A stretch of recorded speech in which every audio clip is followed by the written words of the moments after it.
Each month, we open our first meeting with a prayer, followed by the pledge. I think this meeting today has some special meaning. So I'm going to ask Miss Audra Wilkes-Danella if she would lead us in a short prayer, and then I'll ask the mayor to lead us in the pledge. If everybody would stand.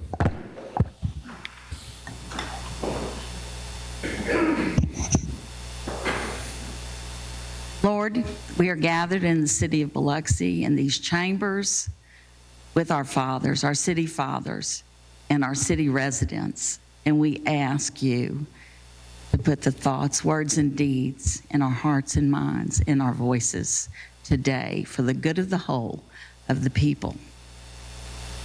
We ask that you bless us because many of us have families who are ill and injured or weak or have died recently, and we ask to lift us up and give us joy in our hearts. But Lord, we ask you to let us be sincere. In God's name we pray. Amen. Amen. Mayor. I pledge allegiance to the flag of the United States of America and to the republic for which it stands, one nation, under God, indivisible, with liberty and justice for all. Thanks, Audrey.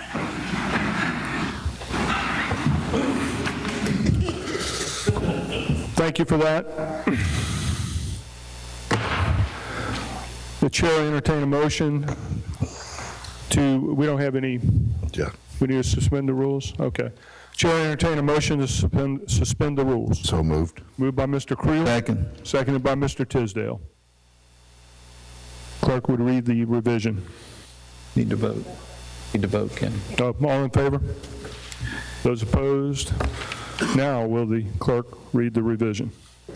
To the consent agenda, we're adding 5L, resolution authorizing submission of a grant application to Mississippi Gulf Coast National Heritage Area. Thank you. Chair, entertain a motion to accept the agenda as amended. So moved. Moved Second. by Mr. Creel, seconded by Mr. Tisdale. Any discussion? All in favor? Those opposed? Motion carries. Mayor's report. Yeah, thank you, Mr. President, and welcome everyone to our meeting here. And I would ask Ms. Hunt to come up here and have a special introduction for us regarding the Mardi Gras Museum. Ms. Hunt, you're in control.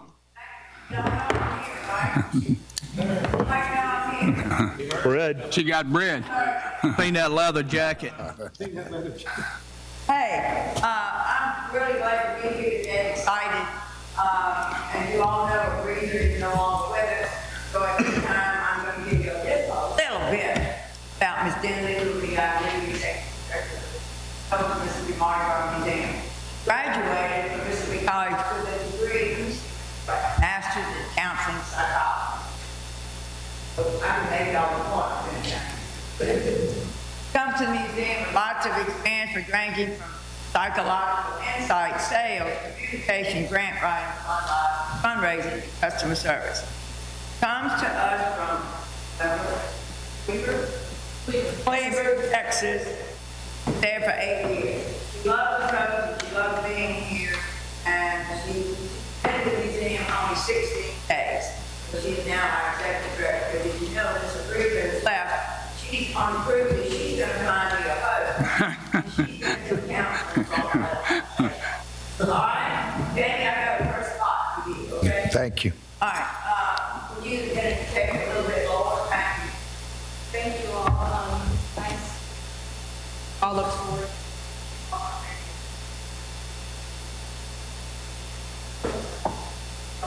Great, congratulations. Thank you.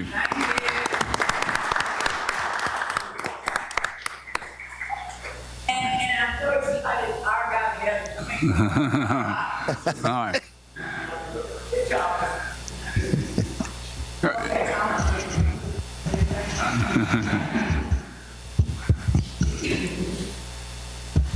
At this point, I'd like the Apostle Paul bringing some more good news. Frank Bordeaux, he's up with regard to GovPro and some of our efforts to do some good things. Thanks, Frank. Thank you, Mayor. In front of you is our property renewal along with our equipment breakdown renewal. So This book is the inland marine, the equipment policy.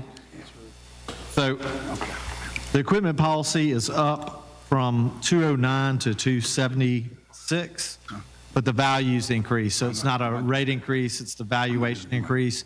Most of that is due to the increased cost of fire trucks, quite frankly.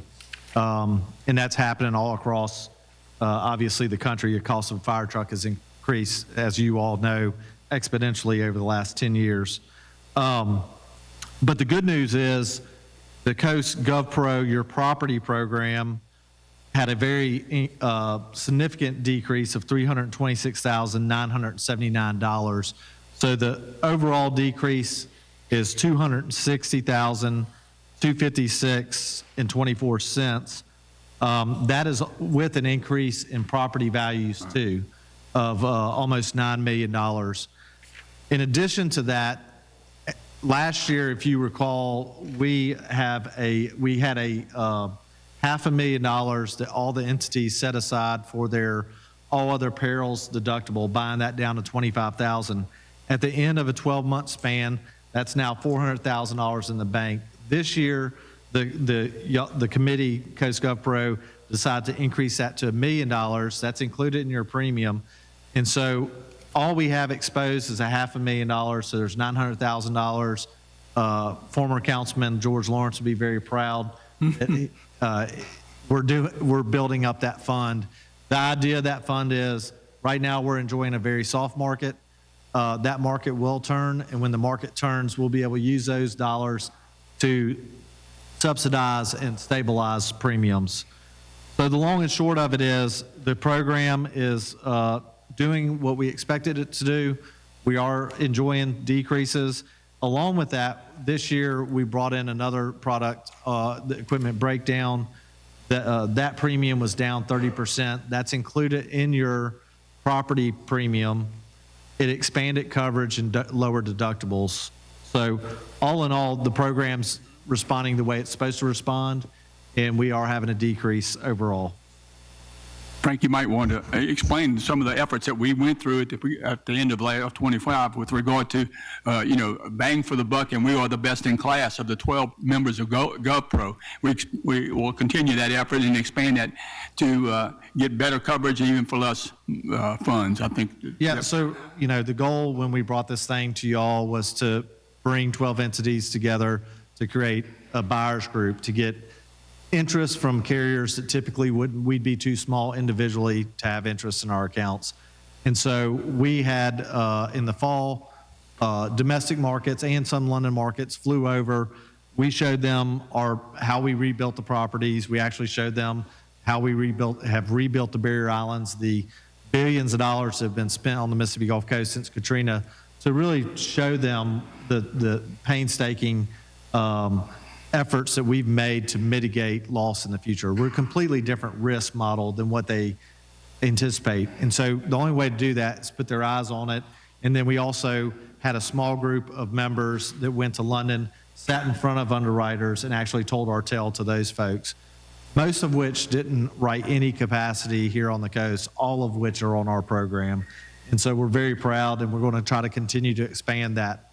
Our limits in force have gone from $390 million collectively to $700 million, and still providing a decrease to the members. And so we're operating the way we hoped it would operate. We are in a great market, and it's a very, very soft market, so it's easy to do these in a soft market. When the market turns hard and premiums start going up for others, and we're able to stabilize it, that's when you're going to really see the value of being Coast GovPro. And you touched upon it, but you said smooth those spikes, and I think they were appreciative of what we were trying to do, especially. And I think today, even some more good news, we just had a viewing of the new maps with regard to FEMA and the flood maps and the zones and so forth. So those are two good factors in what we do, and I think that may impact if we have to make another trip over there to go after it. It's important to build those relationships in the markets. Yeah. No question about it. Will we pitch to 43 underwriters or something like that? It's a long 2 days. Yeah. Okay. I can answer any questions. Yes, sir. So, quick question on the deductible. I see the change hospitals was is not included in, is that a significant change, or how does? Very significant change. So that's a benefit, obviously, as Memorial Hospital is part of this group, and there's another hospital coming in. And that's the whole concept of this, is we package everybody together, and we take the difficult aspects of each risk. We try to eliminate those by using the overall value of, so like on schools, outdoor property was excluded in the hard market. We were able to get those included. That benefits schools, but also benefits cities and counties.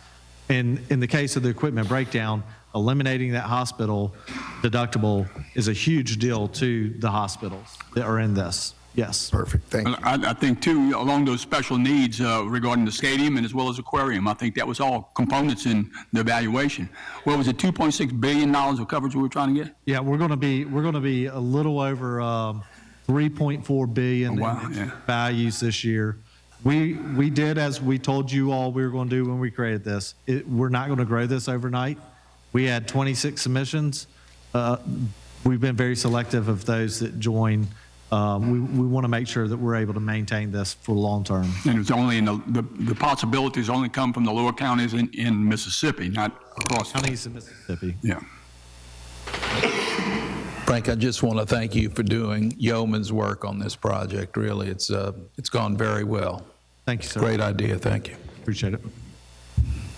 And I can answer any of y'all's calls or questions if y'all have any after the fact as y'all go through this. I know it's always a lot of information. Okay, Frank, thank you, man. Appreciate it. Okay, I got a couple of, thanks, Frank.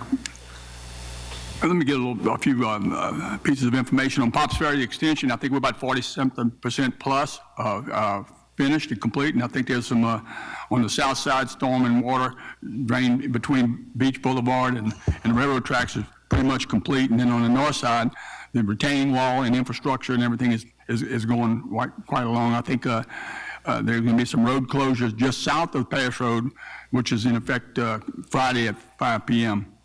And there's still some on the track and on the railroad track completion to go forward, but it's moving along. Still, as I said, 40-something plus %, and hopeful that'll work its way to near complete by the end of the year.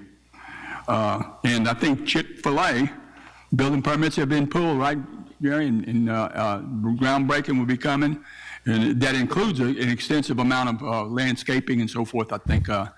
And so that's coming along. And our beautification and our grass cutting is in effect, so they're rocking and rolling. We've used, I think, some of the free labor that we get in a bunch of the crews. And also, as far as Be Alert, we're looking to kick that off in May, roll that in. We do remind, as far as beautification, bag your leaves, don't put them in the storm drain. And that concludes my report. Thank you. Thank you, Mayor. Council President, if I can do departmental reports on there. I'm sorry. Yes, sir. Just a heads up on the Be Alert. Currently, right now, we are changing programs. So John and Cecilia are going through a significant amount of training on there. That's the problem, or the holdup that we've got going on. But we will be pushing that out, and then we're going to be dispersing that out through the different departments like Councilman Creel and I have discussed in the past. At this time, I would ask Ms. Lavata to come up and give just a summary of some of the reports from engineering and public works.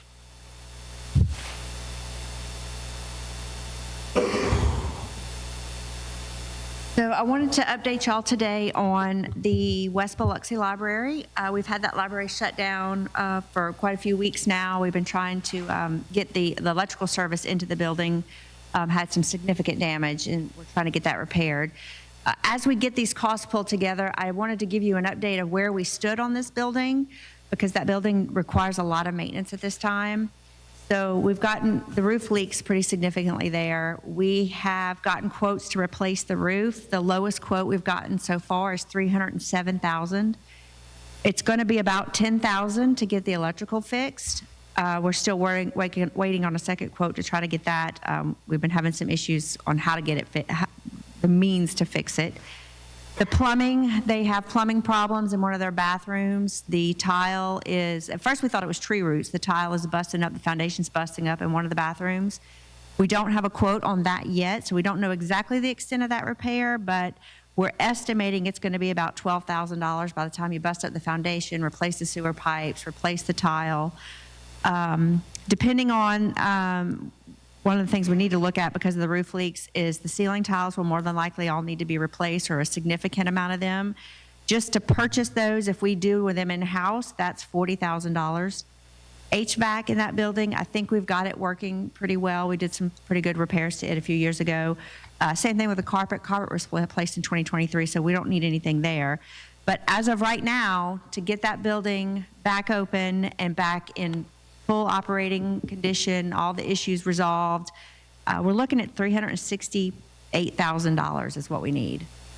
I wanted to let y'all know because it's a lot of money, and I don't have the money in the budget to do it. So if we choose to move forward with these repairs, I will be pushing forward for a budget amendment. Right now, in the line item that would pay for these repairs in Public Works budget, I have $59,000 to last the rest of the year for all HVAC for all the city buildings. Also, we have a separate line item that we budget every year for library maintenance. This budget includes all 4 library buildings maintenance. It has $935 left in it. We budgeted this year $20,250. So we've got some tough decisions to make. I'm going to have to, come forward to ask for more money if we want to make all these repairs to this building. Keep in mind, this is only one of the very many buildings we're having HVAC repairs that need to be done on. Also, throw out there, this is not on the bond list. At the time we put together the bond list project, back the end of last year, we thought we were only looking at patching the roof, so we did not realize we were going to need a $300-something-thousand roof, so it's not on the bond list. We also, I know y'all know about all the other HVACs. The visitor center, we've got it almost, I think we've got it almost done. It needs some control work, but we've got Civic Center needs a lot of work. We've got a lot of other buildings. Public safety needs a lot of work. Public safety needs a roof. And I will reiterate, I have $59,000 in that line item for HVAC repairs for the rest of this year. So I just wanted to pass that information along. I finally am getting prices together, finally getting contractors to get us what we need, so I wanted to share. The next thing, any questions about the library? Anybody want to ask? Yes. Yeah. So, before the library, you had mentioned, can you give us a brief update on the Gruich AC? I think DMP was working on that one. It's complete. The project is complete. They're closing it out right now. We're doing final paperwork. Okay. Building. So as far as the library is concerned, I know I've discussed it, I believe, with Rick and with a few other council members. Rather than invest in this building at this time and trying to get it up, it's been closed. Is there not a temporary solution that we could possibly look at? Maybe the second floor. I know I spoke with Director Lee. The second floor of the Donnell Snyder has rooms or offices on that second three rooms that they could possibly remote library and move it over there. That in a sense, guys, would still give us 4 libraries, or 3.5 maybe, but at the same time, we would not have the $400,000 pending hanging over our head for a building that is in dire need of things. So I don't know what it would take to explore possibly opening up a temporary location on that second floor of the Donnell Snyder pending Dr. Tisdale's approval. I'm not trying to infiltrate your ward. Mike Nail is. But anyway, but if we could look at a temporary solution that way, that would give us some time to look at this. It's not, it would serve the purpose initially, and then we can make those tough decisions or, I don't know, I think there's been something passed around here lately about surplus, adding something to surplus. So maybe we can look at that idea in the future as well. So, but just a temporary solution. Let me bring that up with the administration. And so that's no other questions. I would like to move on with a little bit of good news. I was going to give you a quick update on our inmate litter pickup cruise that Public Works and Parks and Rec have been both participating in. We started this project on March 9th. So far, between Parks and Rec and Public Works, we've picked up right about 460 bags of litter. And Parks and Rec has picked up, has used those crews to empty 680 trash cans. So that equates to approximately 13,800 pounds of litter that these inmate crews have been able to help us with. So they are making a tremendous impact. It's going really well. We thought we would get more. We're only getting about 2 each, so 4 total on a good day. Some days we don't have any, but it's going really well. The program's been very successful.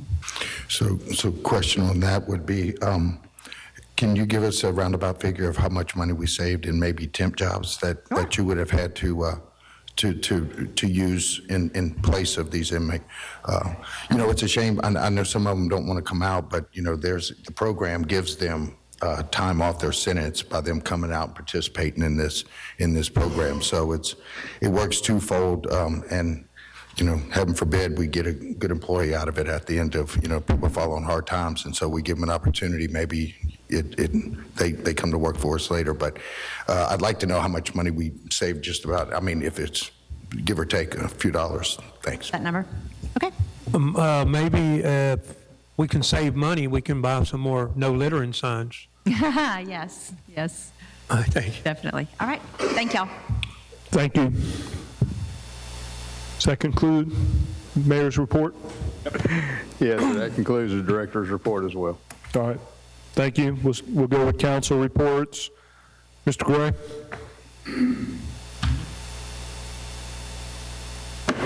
Yeah, Ms. Quave.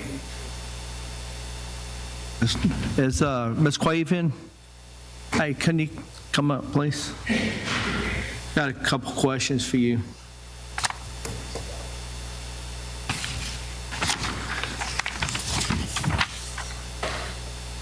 Can you tell us the process for adding land to the surplus?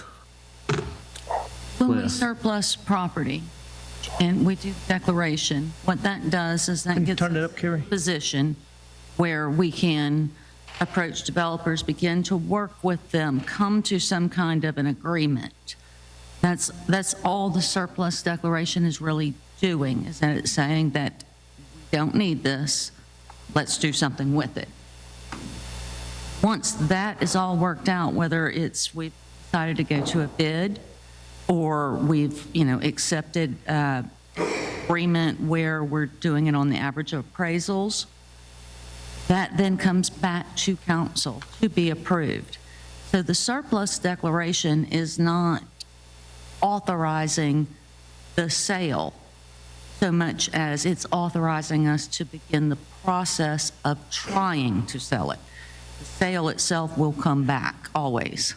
And do you have to get, how many appraisals do you have to get or put it out for bid? There are 3 ways to do it. The 2 most common are we can do it by public bids, in which we actually publish an RFP in the newspaper. We receive it back, we review the bids, and award based upon the criteria of the bid.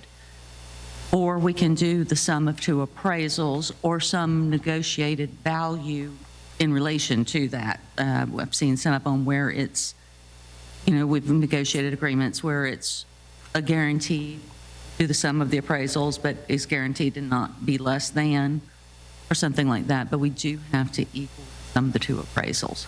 Okay, now, can any other city council, can a city councilman have the authority to sell or, sell to the city-owned property or to a developer or individual? Sorry, I'm not really following. Does one of us city councilmen have the authority No. to talk to a developer about buying this? It all has to go the way it's, Approvals. Final say is the council approval of a recommendation. right. Yeah, it would- That by Ms. Vote of council. Right. Okay, that's all I have. Thank you. Over the next few weeks, I would like to, for the city council and administration to look at rezoning parts of East Biloxi for RM 30, 20, CB, or industrial.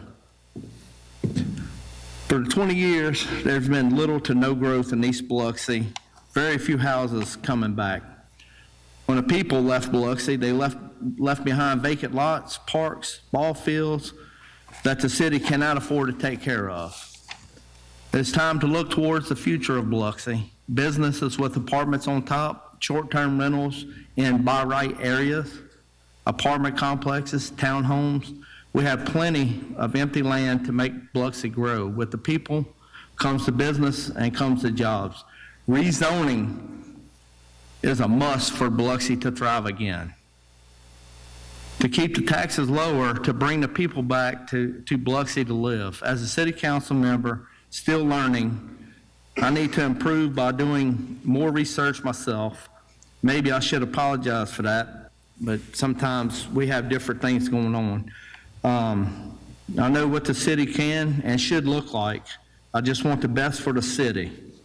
So we have to look at doing some rezoning, and hopefully, East Biloxi is, a lot of empty lots. We have to try to bring back the people, and the only way we're going to be able to do that is bring in developers, and that's going to be with rezoning. It's been like this for 20 years. It probably should have been rezoned 5-6 years ago, maybe 10, to get it back to where we need to be. It's probably never going to be like it. It'll never be like it was, but we can make it move forward in a different direction. So let's work together and try to come up with a plan to look at doing some rezoning in areas that actually need it and will benefit us from it. I'll conclude my report. Thank you, Mr. Gray. Mr. Marshall? Come back to me. All right. What do you say? me? Oh. I didn't hear you speaking to the mic, so they can hear you.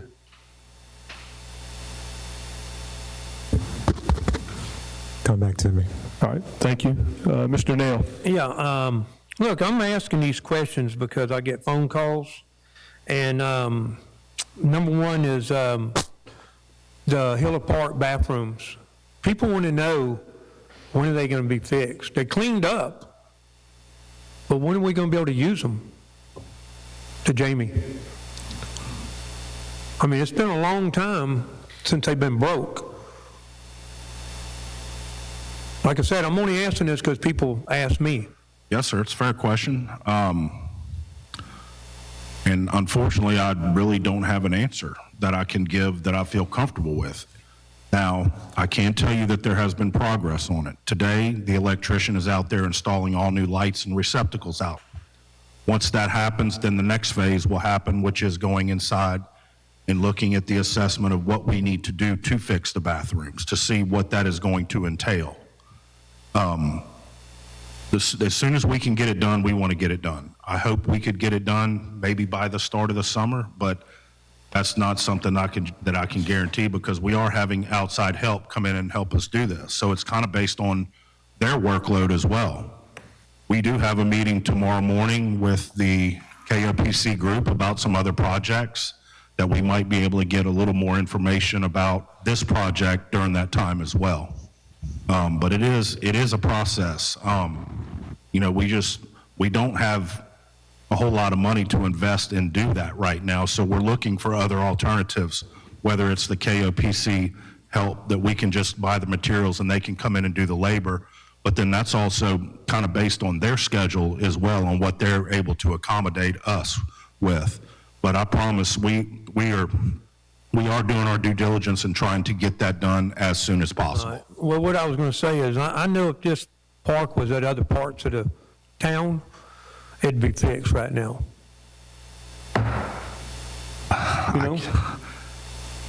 And I just don't know why Hiller Park keeps getting put on the back burner just for bathrooms. Well, like I said, it's the investigation and trying to get it what needs to be done. I can't say exactly what needs to be done. There could be plumbing issues, but we are going step by step, process by process, and trying to get it taken care of as soon as we can. So we've never went in there, turned the water on, tried to flush a commode. We don't even know. Last time we turned the water, it was shooting across the room into and hitting the ceiling. So it is a lot of work. I do know that. That's why the water has been cut off, because Let me jump in, Jamie. To the wall. Let me jump in, and we'll have a nighttime report on with the first meeting in May. we'll give you a conclusion on where we'll be. And again, a lot of people might not know with the KOPC, but that's the Knights of Peter Claver who have the trades and volunteered to do that. So we're taking, I think, advantage of what we could. But we'll expedite that, and you'll have a definite time in ribbon cutting if we need to. Hey, that'll work. Okay. All right, thank you. Yes, sir. And of course, the Broadwater Golf Course ain't been cut. And people's calling me, it's already summertime and grass ain't cut. They started and they just left. So CSX went and cleaned up all their property, and in the last week or two, Roy Anderson did the outer perimeter of the property and then pulled his equipment. So we're still trying to find out what his plan is for the rest of the property. But that's where we're at right now. Because we know summertime's here, more of the homeless people's came in, and they're starting to go back out there again, believe it or not. I see them, new ones. They are. Okay. All right, thank you. That concludes my report. Thank you, Mr. Nail. Mr. Creel. All right, let's see here. Ms. Labata, you don't need to come up. I just want to throw you a shout out. Thank you so much for the work that you've completed in the Bluffs. I know that subdivision stays on the list due to the concrete panels, and so I appreciate the attention to detail in there. I did get some information from Mr. Vaughn, who lives over on the other side, and we just did some work in front of the area by the lift station where the buses turn and the trash trucks. It needs some attention, I guess, proactive before. And then if we could, and I know we have a lot, but this is concrete, this isn't paving, so I don't know if that makes a difference. But if we could add Wildwood Trace to the list, just to look at that subdivision as well with those concrete pavers in there. And that's all I have. Thank you.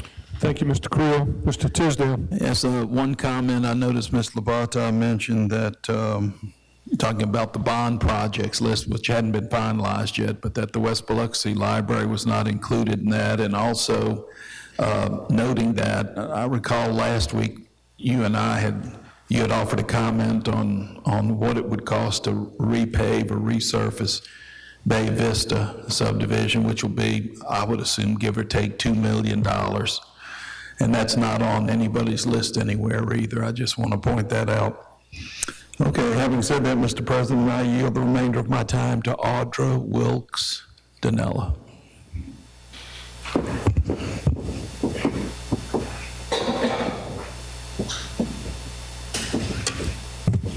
Good afternoon, Mr. Mayor, Mr. Biden, City Council, Councilmen.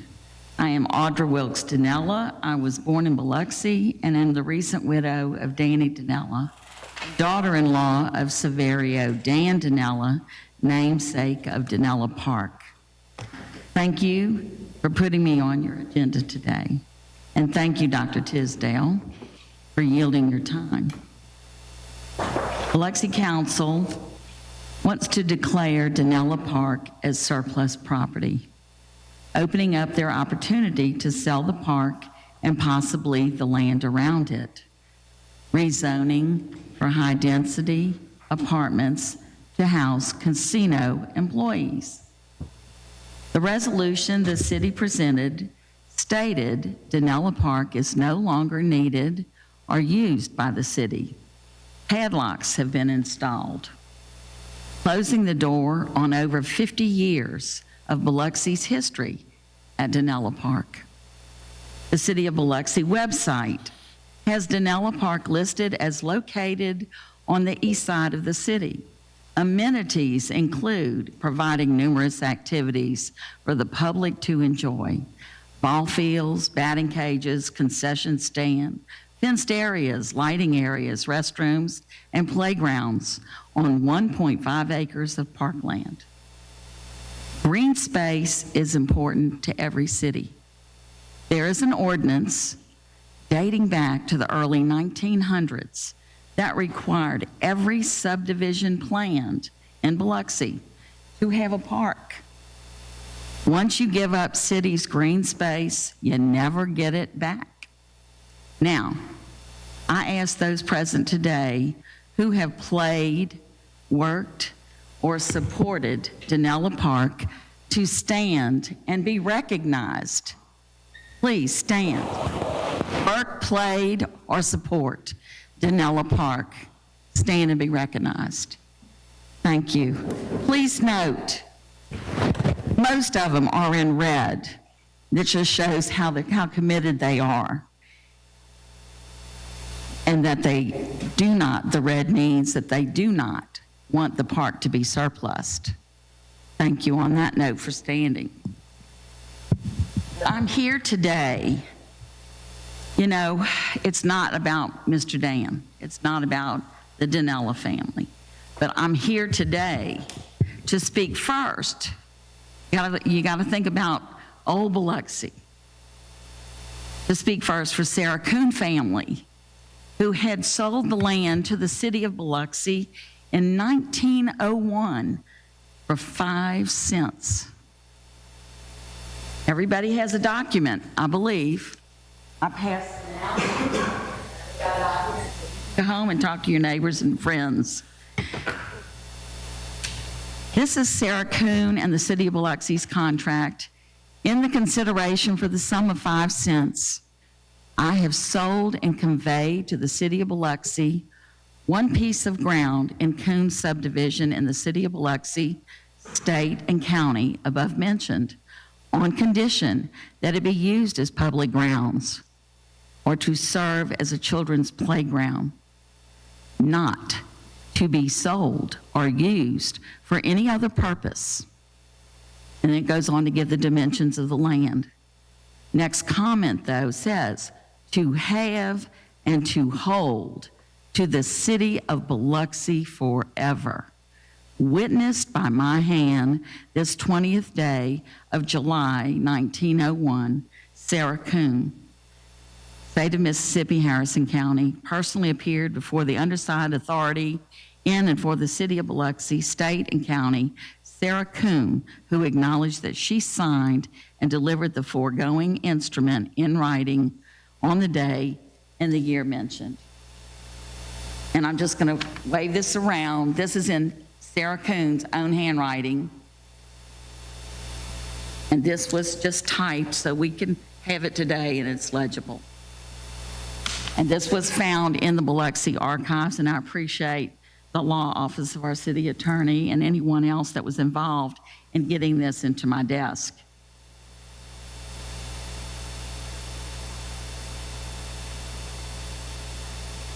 Not to be sold or used for any other purpose. I'm going to stand. That clause is important. It obligates the city fathers and the future lawmakers of Biloxi to be caretakers of the citizens' public and private lands.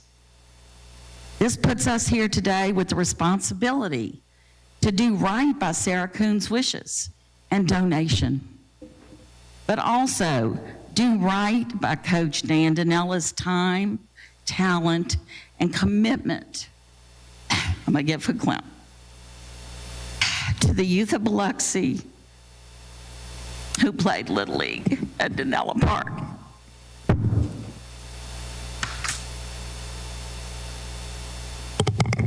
My friends and family and supporters here today, I want you and those watching on YouTube to know Danella Park, with a bit of refurbishing, could again be a working youth ball field. If you build it, they will come. Yes, they will. Travel baseball comes to town, brings city recognition, hotel and restaurant revenues. The city and the possible buyer of the parkland, and I heard this last week at y'all's council meeting on YouTube, that they preferred open land, not with trees, to buy, particularly oak trees. I think for every oak you have to plant, you take down, you have to plant 2 more. It could be very costly for a developer. But open land, not with trees to buy, to build a casino housing for its employees. And if you don't know this, it's casinos incentivize their employees by providing places for them to live. Many of you may not know that. So casino housing for its employees, endeavoring to incentivize its future employees to come to work and live in Biloxi. Now, I know for a fact, because I've driven around East End, and nobody ever calls it the Point anymore, but it's the Point. There are properties, particularly at the corner of Myrtle and First, next to St. Michael's Church, that have no large live oaks and can be used for the casino housing. And it's a great place for it. Just to name one. Is the cutting of the trees really the issue for selecting the flat Danella Park? Clean the fields, refurbish it, let folks come and play. Honor Mr. Dan by putting a sign up on the field again and adding a memorial plaque which shares his commitment to Little League in the city of Biloxi. It has been over 30 years since the field was used regularly by Little League. I heard that somewhere. It could be a falsehood. But I'm going to say, shame on somebody, and shame on somebody that has put locks on that field. Go over there, look at the field. You don't have to live in East End of Biloxi to use it. I started the first Challenger baseball program in Georgia. There are children, there are adults, there's girls, boys, all sizes of people, and even maybe a dog park. I don't know. They can use that field. Take the locks off. Give the Osprey another place to live, but save that field. Thank y'all for coming. Thank y'all for listening.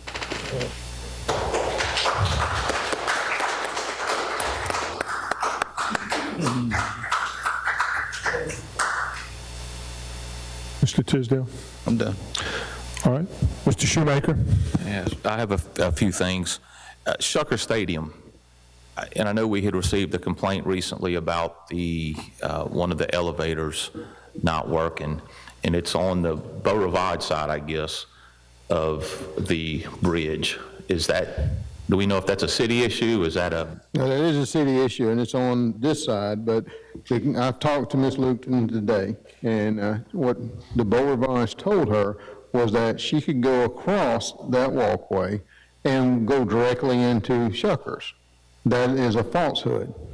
Whenever you come across that, you go back down, then you go back up to the second floor, then you can go across. So I spoke with her and advised her that you have a second floor access of the parking garage, not the walkway. We also have on the northern side of the Shucker Stadium elevators as well as ramps, handicap ramps. From that, she was very appreciative of those.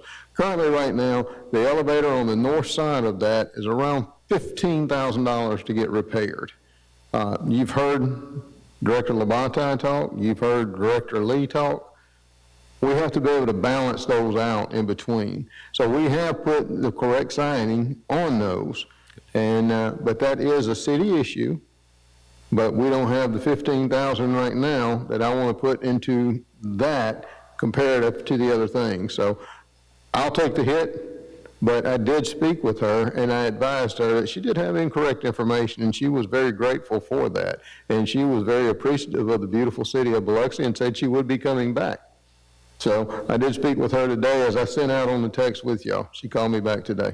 It was no hit on you, Rick. I was just. No. I wanted to make sure. My point is, if we have an elevator, I don't know why we wouldn't fix it or repair it. You just explained it. It's $15,000, and there's multiple other ways to get where she's going.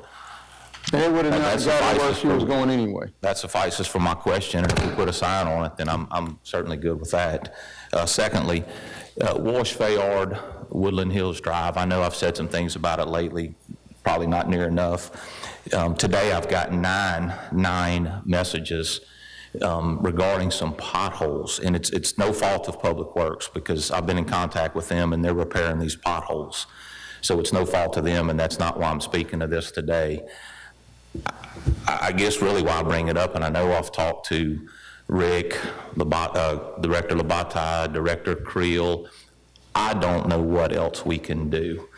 But the residents want something done, and really, I don't know what we can do. The construction entrance is through this neighborhood, but we had another cement truck last week. It didn't roll over, but it did run off the road and get stuck. So I don't know, just for you guys, please be thinking of something, if there's anything we can think of that we can do differently to, I don't know, maybe these vehicles travel another road. There's not a lot of places for them to go, so I don't know that we have really much of a solution. But I just bring this up because it's been brought up to me so much recently. And again, I'm not saying anything about Public Works. They've been out fixing the potholes as I report them and the residents report them. It's just please think of what we can do.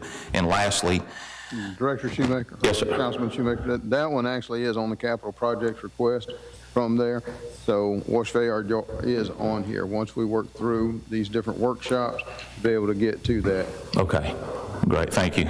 Total amount of that project is $2,995,000. Okay, thank you. And also, that's going to run, some of that, all that traffic is running, this isn't something regarding that capital project, but Woodland Hills Drive runs off of the north end of Wash Fayard, and it's one of the really the main entrance and I guess the construction entrance. So anything we may can look at later, and I don't know that there's a solution. Wash Fayard widening would be huge and fantastic. So that is a plus. I appreciate you letting me know that. And lastly, I'm going to say Hiller Park is not for sale. I'll go ahead and repeat that for everybody who somehow thinks Hiller Park is for sale. Hiller Park is not for sale. Don't know where that came from. I've never heard it discussed by anybody. So Hiller Park, third time, is not for sale. Now, speaking of Hiller Park, I will say, It's not for lease either. No. it's not for lease either, thank you, Mayor. How we do not, and I'm only assuming we do not have employees that can repair a bathroom. If we don't, shame on Biloxi. I can repair a bathroom. I can paint it, fix some toilets, fix some plumbing, and I'm nothing.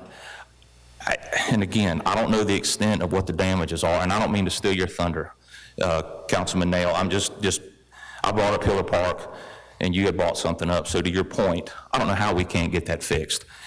Why we have to contract that out, I'm assuming it's something major. We should have city employees that should be able to go fix that easily. City of Biloxi is to blame for the condition of that bathroom in that park. City of Biloxi only. Shame on Biloxi.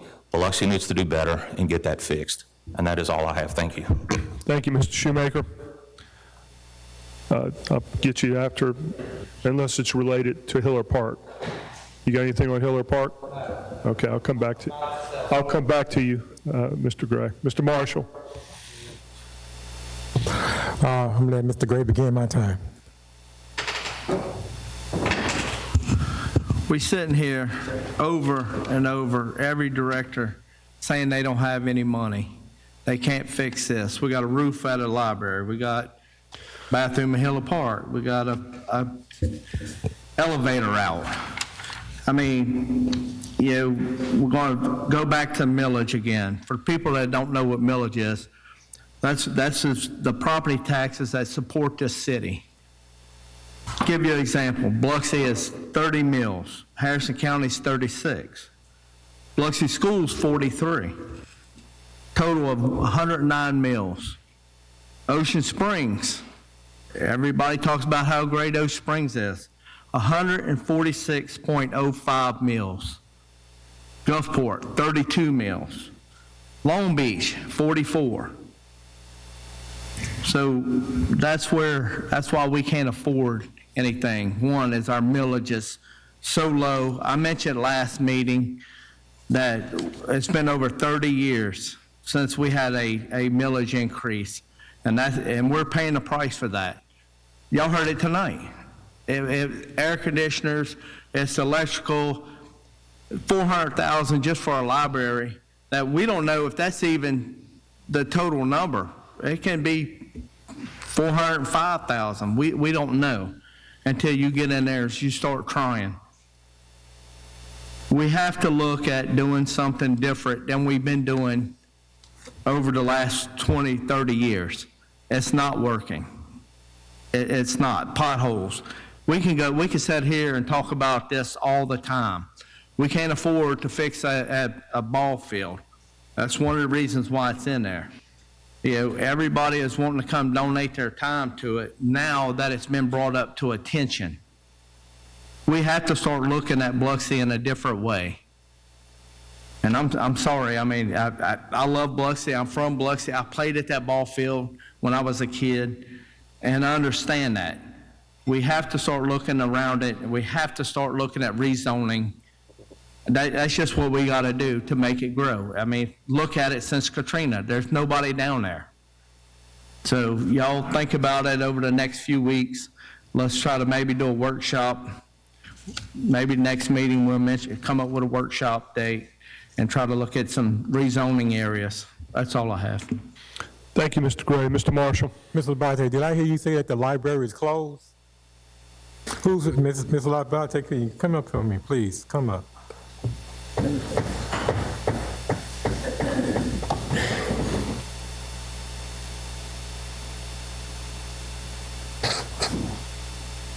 Yes, sir. All right. How long the library been closed? It's been a few weeks. I don't remember exactly the date off the top of my head. Did I also hear you? 6 weeks. 6 weeks. Who's responsible for repairing the library? City of Biloxi, as far as I know. City of Biloxi? As far as I know. Was the library being used? Yes, sir. So is the library necessary? That's not for me to decide. So we are short by how much, based on your estimate? Well, right now, we're about $367,000, is what are the quotes I have to fix that building. So it's going to remain closed until this city finds $300,000, basically, which is not in the budget anywhere.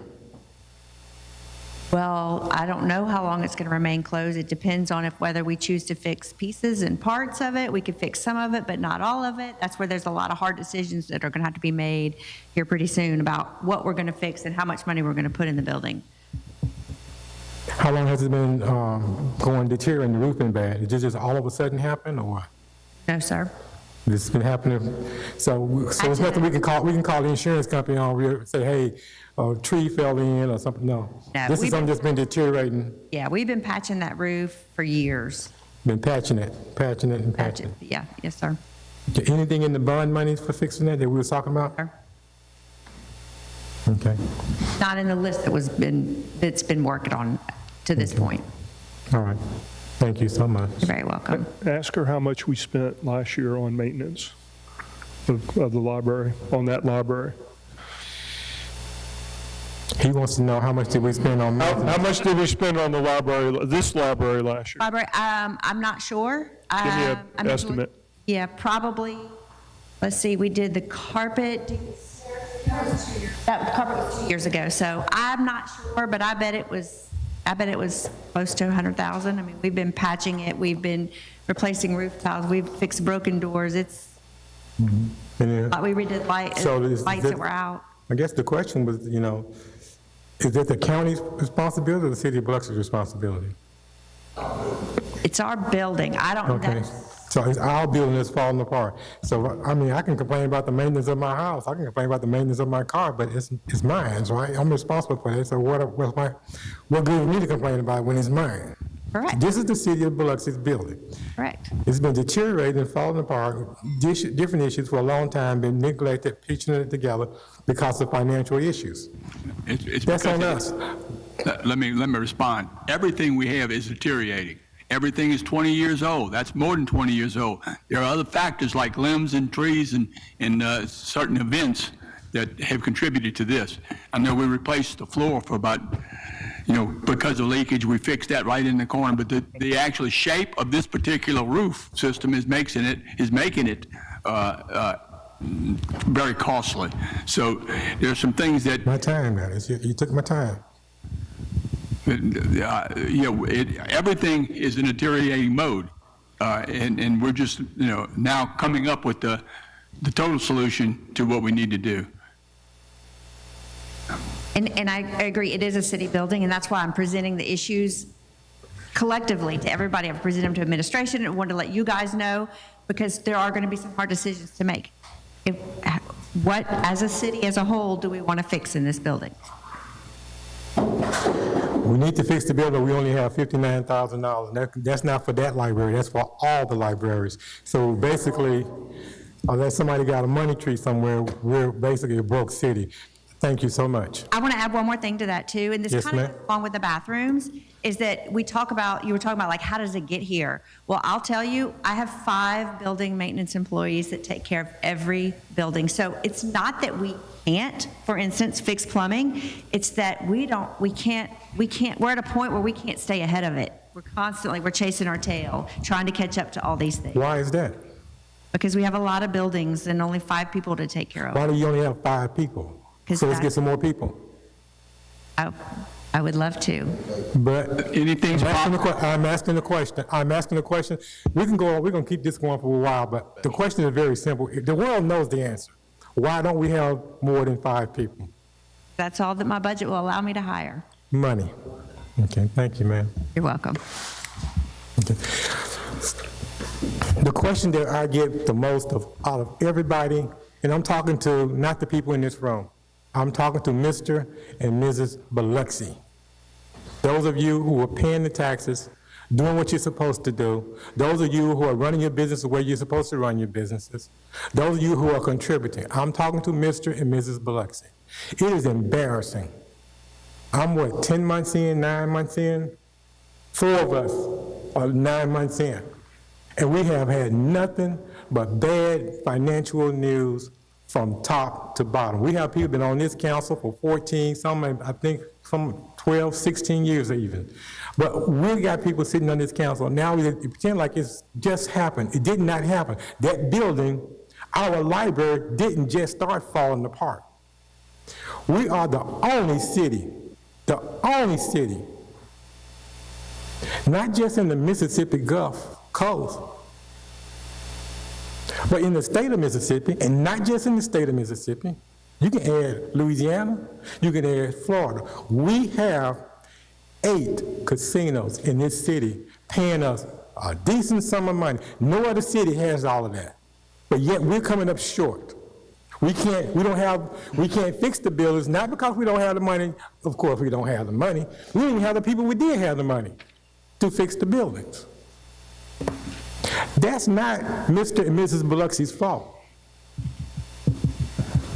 That is the city of Biloxi's fault. That is when people sit here over and over again and pretend like these buildings have not been falling apart. When you got a police station that we are sitting up here asking our policemen to risk their lives for us, and we got black mold in our police department.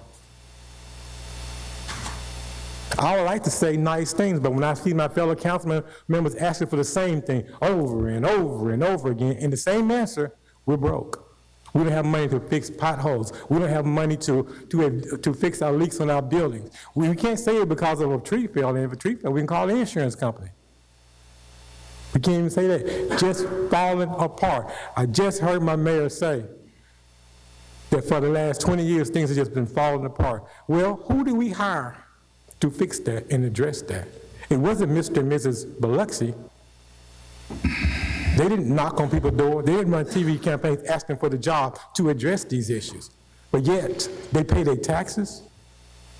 Because if they don't pay the taxes, you'll come and take the house. So their taxes are being paid. This is failure. This is failure. I can sit here and go over and over again. We got bathrooms when we don't have people to fix the bathrooms. Yes, we do. But they can't do that because they're fixing other buildings. And then we turn around, we don't have the money to fix the bathrooms. That is a shame. We are the richest city in this entire state. We have everything that everybody else will want. We have everything that you could even ask for. Yet we broke. I'm for trying to make sure that we have enough funds. But I hate to go out and charge Mr. and Mrs. Biloxi more money by raising the houses, taxes, things, and we don't even know how to manage the money that we already have. If you take away the 8 casinos, then what will we have? What would you be then? Which city, Yardley, Ocean Springs, Gulfport, Picayune, which city would be trade hands with us in a heartbeat? If they had 8, not just rinky-dink casinos, we have 8 of the most premier resort properties in the world. I believe we're number 6 in the world. But everybody's saying, Marshall, be quiet. Marshall this. No, Marshall was elected to come here to tell you the truth. I'm not going to sugarcoat it. I'm not going to protect people. I'm going to tell you that is embarrassing and it's a shame. And I have to repeat the question that's always being asked. Where the hell the money at? It ain't being used properly. Don't ask for more money. Don't go out there and try to pretend like this doesn't exist. But no city with the wealth and the potential that we have should be sitting here talking about our library is closed because we don't have the money to fix a roof. That's embarrassing and that's wrong. I want to say more about East Biloxi, but I'm just hurt right now. I just got to put that out and just let you know, Mrs. Biloxi, it's not your fault. You've done your job. You pay your taxes, you send your money. We need to find a way to get your service that you need, that you're paying for. We need to get it to you. Thank you. I'm through. Mr. Tisdale. Thank you, Mr. President. Appreciate your comments, Mr. Marshall. Just a couple of things related to gaming. I think gaming got underway and opened the first casinos down here in 1992. Would that be accurate? August 1st. Yes. August 1st, 1992. And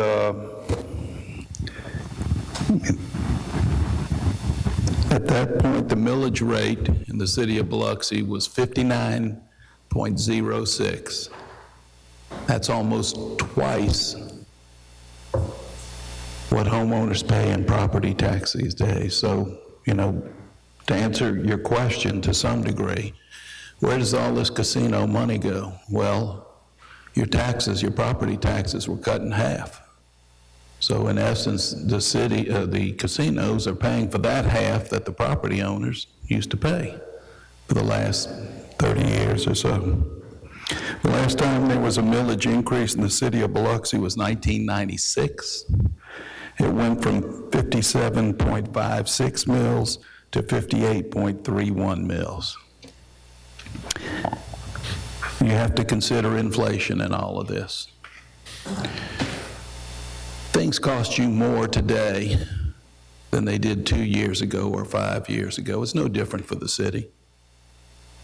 The rate of inflation, I think in the last, Mr. Weaver would know, in the last 5 years? Yeah. Right. And there was an 8-year stretch when Mr. Glavin and I came on the council where the city employees, if I remember correctly, had not received a pay raise in 8 years. Part of where this money has gone, people want to know, where's the money going? You look at the salary increases.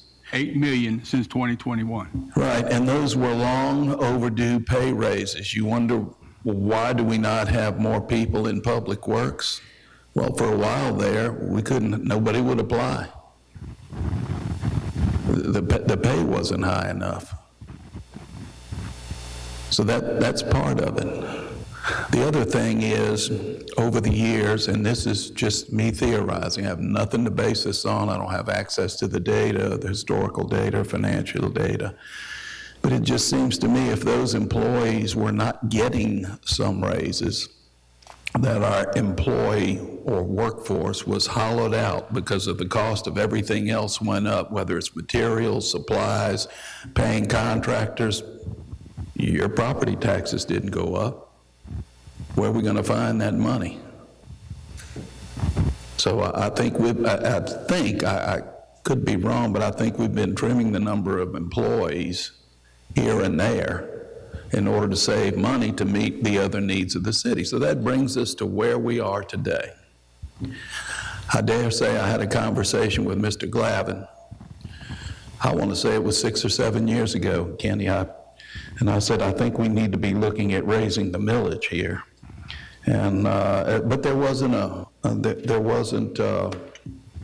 enough support on the council. It was just me at the time, actually, for attraction. But there's never a good time to raise a millage. But if we would have raised the millage, a mill here, a mill there, we'd be in much better shape than we are now. Do we fix an elevator? And there are some people, that's all they heard. We don't even have enough money to fix an elevator. I have people ask me, is the city broke? The city's not broke. We pay our bills, but there are a lot of other things that we can't do. We now are in a reactive mode rather than a proactive mode. If you have a maintenance schedule on all the fields, the elevators, the building, the vehicles, you know, if we do a good job with that and replace things in a timely manner, there's a cost to that. But what we continually hear from folks is, we don't want our property taxes raised. Okay, they hadn't been raised. Here's where we find ourselves. I also have people who wonder, where did the money go? Well, the cost of trucks when I came on the council, if you wanted a truck for public works, I think the average truck we were buying was about 16 or 17,000. Now they're 45,000. So, I mean, you need to have a schedule just like you would at home. But at some point, if your revenue at your household does not increase, you end up like many people. Now, do I save money for my next doctor visit? Do I buy shoes for my kids? Do I just cut back on the groceries? The city is no different than your own household. It's a good example. And there are things that we have to get done, as Mr. Weaver's pointed out. We need to fix roofs before we can fix floors and walls and paint and everything else. So part of this is the administration's got to have a plan. I know they're working on a plan. Part of this is a decision has to be made. How are we going to increase our revenue? Conversely, how are we going to cut $6 million from the city? Would that be a good figure to use, Mr. Weaver? It's six, so I'm guessing here. I know that you know, and you may not want to say at this point because it'll be a little more than that for the upcoming budget of balancing the budget like you have asked me to do, and we're going to meet on that Friday. Let me kick in on this thing too, because I've been kind of listening the whole time. In business, it's really simple. It's, you know, it goes to the bottom line. We've been living on the bottom line, what we've made over the years. And we've eaten up the extension of expenses with the balances that we've been able to do without raising revenues in the form of millage, in the form of additional food and beverage tax, or in the form of occupancy tax. Those are the ways. We have three ways to raise additional revenues. In 2021, if you apply the inflation hit, from that time to today, 24.5%. Our revenue, total revenues, and I'm going to address Mr. Marshall's, where did all the revenue come from as far as casinos, but bottom line, our $76 million worth of revenues back then, or $69 million worth of revenues back then, should be about $84 million. Okay, but right now we're at about 76 million. That's what we're working on budget-wise. Yet we didn't touch any of those revenue sources. Part of that 76 million in the last year, 20 million came from about $100 million that the casinos paid. Now, who made the money off of those casinos? I'll tell you, we had 23 million for Biloxi. 10 million went to the county. 7 million went to the Biloxi City Schools. 3.6 million went to other Harrison County schools. The rest, 80 million, went to the state of Mississippi. That's where the money went. But we have no choice on that. We've been living good. We've been doing the things we need from the revenues that we do generate. And every time, you know, we look at ways to possibly there's some objections one or the other, but you know, we're in a time we should do some things to either one, cut expenses or raise revenues. Now, I don't know where the point I was trying to make, but you know, bottom line, there's some tough decisions going to come up. Now, let me say, as far as what shape we're in, well, let me tell you, Mr. Frisbee will tell you, we're the only AA- rated municipality in Mississippi. That ain't bad. So as far as being, as the councilman said, we pay our bills in a timely way. We do everything we're supposed to do, given the constraints. But it's our collective decisions on what we have to do. You know, we can't continue to cut and cut and cut without, you know, trying to, an effort, again, with Councilor Gray was saying, hey, we got some tough things to do. We can grow one way or the other, but we got to do something. Well, we can raise expenditures or cut, raise revenues or cut expenditures or a combination of the two. True. So it's easy to say I'm against taxes. Not many people enjoy paying taxes. All right. But the second thing is good. Then if you're not for a property tax increase, be thinking about what you're willing to give up to the tune of $6 to $8 million from these departmental budgets that offer the services that the city provides. The biggest expenditure probably, I know in schools, but also in the city, are personnel. 60%. Lord knows, I don't think we can offer services without personnel, but the personnel are the biggest fixed expense. Please don't read into this that what we need to do is cut personnel. We don't need to cut personnel. Let me also, while you're on, because this is all we have to Are you going to not make that point again? I want at the same point. Okay. Given, we're not a city like, we have 50,000 people, as far as residents. But any one point in time, especially on the weekend, it may raise from anywhere between 50 to 150,000 people based on the revenue that are the visitors of Biloxi. So we're a little bit, our profile is a little bit different than a regular 50,000 population city. So we don't have any excuse. We have to support those visitors if we want to maintain our profile. I'm sorry. That's all right, you're forgiven. So if you're taking anything away from my comments today, think about what services in the city of Biloxi you're willing to do without. To the tune of $6, $7, $8 million if we're going to balance this budget in 1 year. It'd be great to do that. Everybody wants the city to be run like a business, but the city is not like a business. Schools are not like a business.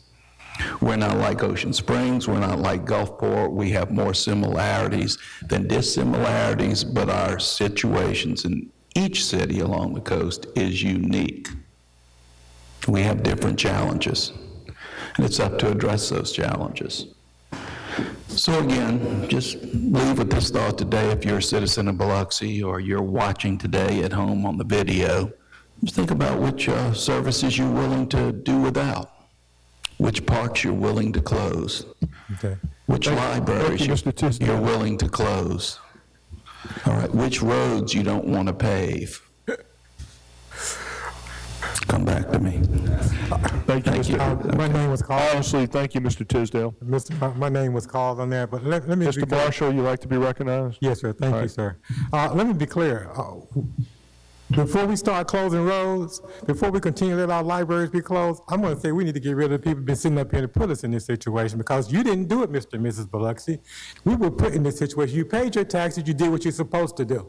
If your solution is to put you down and say, well, you don't deserve a library because we mismanaged the money, or where's the money? We don't know. If you're going to say we're going to start closing roads, we can't fix the roads anyway. We don't have the money to pave a pothole. Sitting here 14, 16 years and then say, that's the best I got after all of that time. And then to threaten my citizens, Mr. and Mrs. Biloxi, you did what you're supposed to do. Not one time did you not pay your taxes. I would know, because you'll be sitting here telling us, you took my house. You paid your bills. You deserve that library. It seems to me that we're the only city on this whole coast that has payroll. We're the only city that has employees. We're the only city that has a police department that has to be paid. We're the only city that has parks that need to be fixed. But we are, truthfully told, the only city with a library closed that we can't fix. That's not the problem. Telling us that we got payroll, that's every city's issue. Telling us that we got to pay gas, put gas in our vehicles, every city has those same issues. but they still paving their potholes. The city of D'Iberville, I was listening to some of them talking. They got plans of what they're gonna do in development. They got plans of how they're gonna increase, so they want to come back to the city, to their employees, Mr. and Mrs. D'Iberville, Mr. and Mrs. Ocean Springs, or Mrs. and Mrs. Gulfport saying, oh, we're going to charge you more, or you're gonna do it without your library. No, that's low, that's dirty, that's mean. I don't like the sound of that. We are elected to fix the problem and provide the services that we're supposed to provide, because that is what the city does. That's all we do. And we're telling them that we can't do that? How are we going to run for another office and say, I want to control everything when you didn't control the part that you do have? No, we don't do that here. Mr. and Mrs. Biloxi, you deserve better. I ask that you plainly speak up. I can't do this for myself. You have to speak up, Mr. and Mrs. Biloxi, and let the world know that with 8 casinos, we still can't pay our bills. With 8 casinos, our children don't have a library. 8 casinos, those without a way to go online and research can't go to the library because it's closed. That's embarrassing. And we stop blaming it on our citizens, on our employees. Our employees are working. We got employees, the young lady just said, we got 5 employees can't keep up with enough work. They're working their butt off.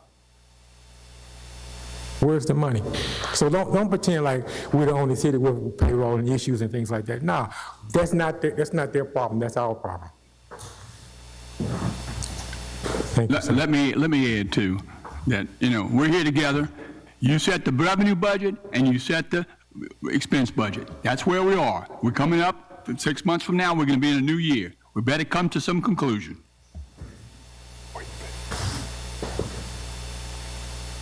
Moving right along. All right, Mr. Creel.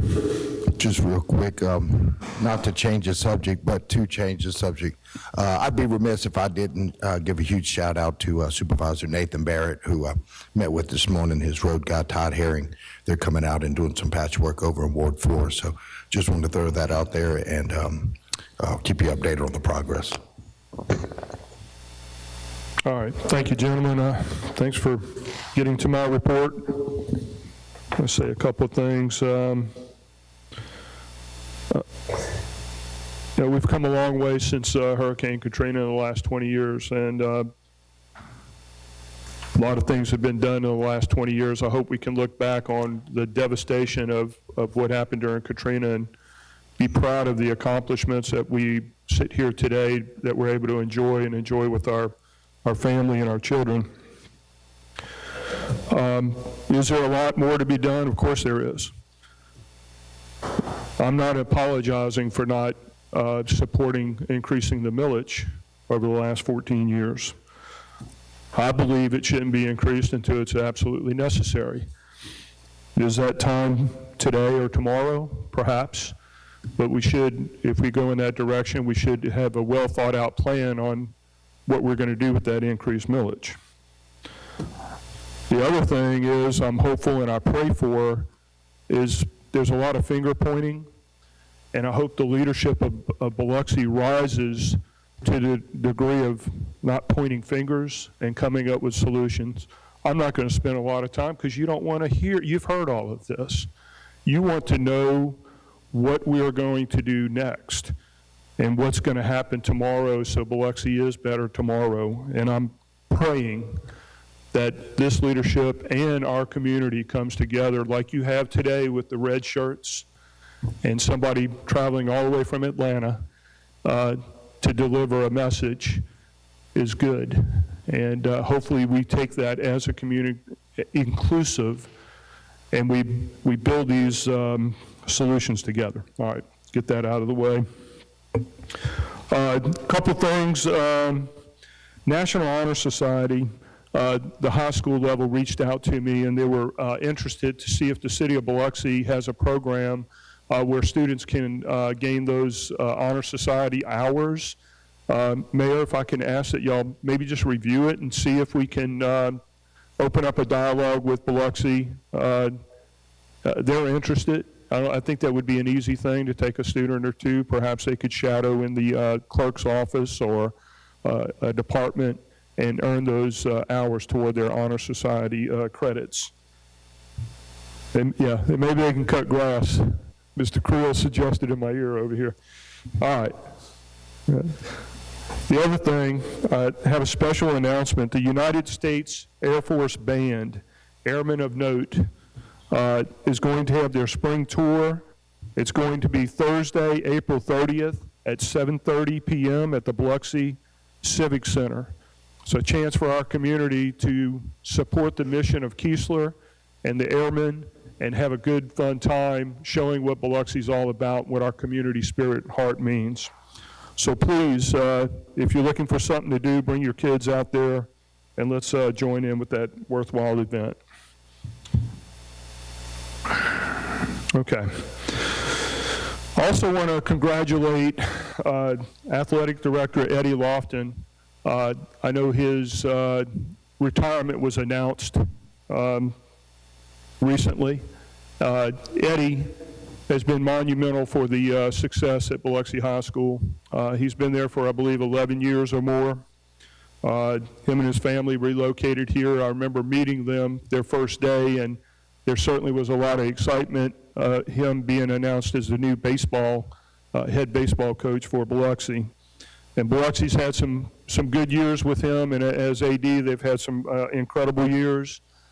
Eddie was also instrumental in bringing Battle of the Beach together, and that's it started out as boys baseball teams, high school teams, and then it evolved to include girls softball teams as our fast pitch or whatever, and he should be recognized for those accomplishments. So I want to wish Eddie the best. He's not going anywhere. He's still working at Biloxi High School. His son will be graduating next month, and I believe he intends to stay on the coast with his family. I also talked to a board member with the baseball youth sports. He reported that the scoreboards, the mobile scoreboards, are going well. They're getting better at training the parents on how to use the app. He said it's been better and better, and it's almost where they're looking forward to maintaining. It's a badge of honor to maintain the scoreboards for the home team. But he also mentioned one other thing. I don't think this is a hidden deal, but the practice fields. That's always been how much time can I get on the practice fields. And just as I delivered the message earlier about unity, solving these big problems in Biloxi, if we get together, we can solve practice time at the facilities, keeping maybe the fields open a little longer, the lights on, whatever that may be.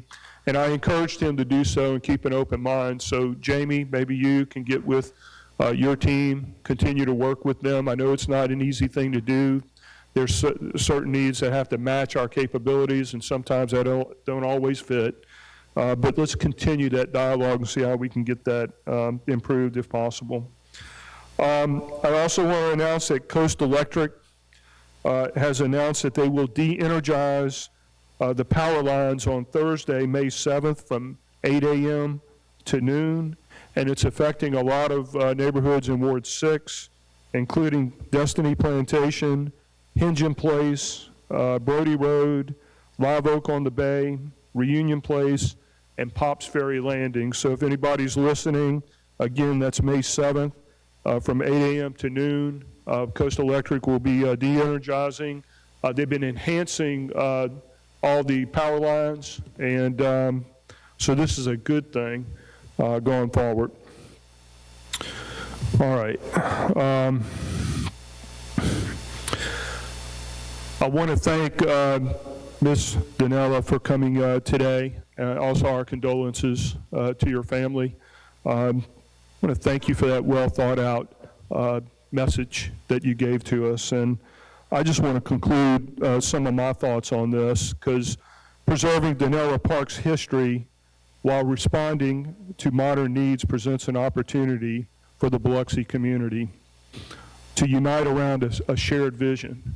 And what is that shared vision?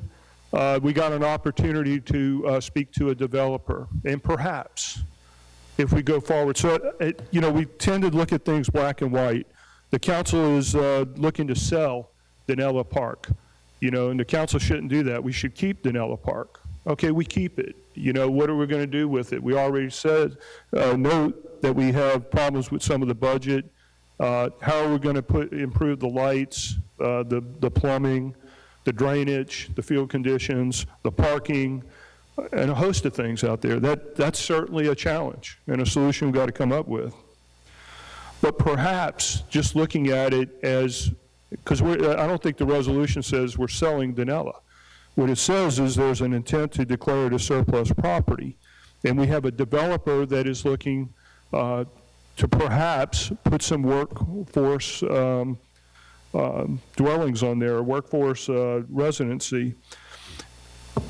And just perhaps this spot of land they can incorporate in their development and keep it as public grounds or a playground or some kind of public use that not only can the workforce development use, but it can be open to the public as well. And I think we would look at that, because I don't think we have a contract or the council is voting on the sale of the property or the actual development of the property. So I would urge everyone, keep an open mind on that. Let's work together as a community and not be so skeptical of some of these developments, and let's engage. Maybe we get a committee of some of the citizens as we move forward, or however we move forward, and be involved and work and see what we're doing going forward for Biloxi. I can support exploring that. I am hopeful that if a development develops around Danella Park, perhaps they can preserve Danella Park, that it is going to be used by the families in that workforce development and by the families in the surrounding area, and that they're playing together on a playground or some kind of recreational facility down there. That's the vision that out of the box thinking that we need to look at together. So I don't want to point fingers. I want to come up with solutions that tomorrow is better than it is today. And with that, I'm going to conclude my report. Thank you. We now move on to citizens' comments. We have a total allotted time of 45 minutes. When you're recognized, raise your hand. You'll be recognized, and you'll come up to the front. The volume must be turned off. Come up to the front to be recognized. State your name and address for the record, and also write it down on the piece of paper that's on the desk. You'll have 3 minutes. When you hear the bell, please stop your talk and we'll move on. This is not question and answers. This is just your portion of the meeting to talk about any topic that you're interested in. So with that, I'll open it up to my left, your right. Yes, ma'am.